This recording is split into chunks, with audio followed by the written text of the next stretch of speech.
তো এখন আমার সোনাটা সামনেই আছে। সোনা বলতে আমার সোনা হচ্ছে খুব দ্রুতই বের হয়ে যাব, কারণ আমাদের এখন অনেক জায়গায় যাইতে হবে। তো মনটা এখন চাচ্ছে আমি এখানে ঝাঁপিয়ে বেড়াই, আমি এখানে একটু গোসল করি, কিন্তু এটা তো সম্ভব না এখন।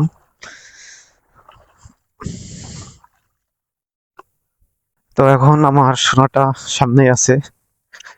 সোনা বলতে আমার সোনা হচ্ছে আমার বাইক। চাবিটার মূল্য একমাত্র একটা বাইক লাভার ছেলেই বুঝবে।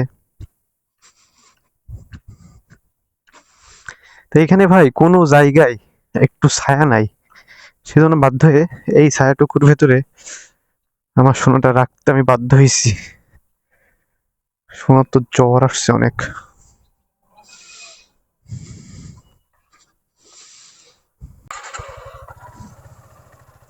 আমরা এইখান থেকে ঘুরানোর চেষ্টা করব।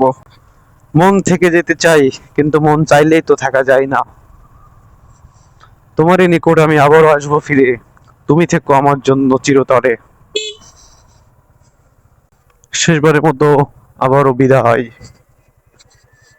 আমি মনে করি এই এলাকার মানুষগুলো অনেক লাকি, কারণ তাদের আহ বেনাপোল একটা আধুনিক বাজার পাইছে, বেনাপোল পাইছে, প্লাস এরকম একটা বড় পিচের বাওর পাইছে, যেটাই মন খারাপ থাকলে এখানে এসে বসলে সময় দিলে মন ভালো হয়ে যায়। আর আমার মতো যারা আমার মতো এলাকায় থাকো, যা নদী মাতৃক নেই, মানে নদী নেই, বেতনা নদী, সরি, যে এলাকায় বেতনা নেই, একটি খাল নেই, আমি ওই রকম এলাকায় হয়েছি। তবে আমার এলাকা অনেক ভালো, আমার এলাকা নিয়ে আমি অনেক সুখী এবং ভালো আছি। তবে এই এলাকায় আসলে অনেক ভালো লাগে।